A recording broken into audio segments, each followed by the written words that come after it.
上世纪50年代初，西藏在遭到中共的入侵和武力镇压后，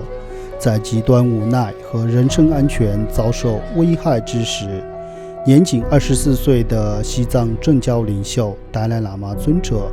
于1959年3月17号夜晚，伪装成一名士兵，离开西藏首都拉萨的罗布林卡，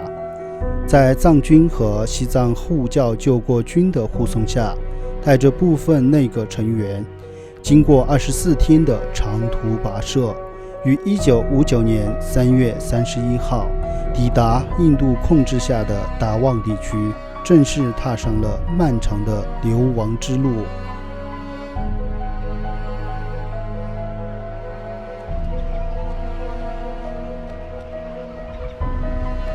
63年过去了，达赖喇嘛尊者和10多万藏人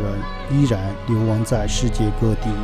西藏境内的藏人也在中共的残暴统治之下，渴望和等待着达赖喇嘛尊者返回雪域西藏的那一天。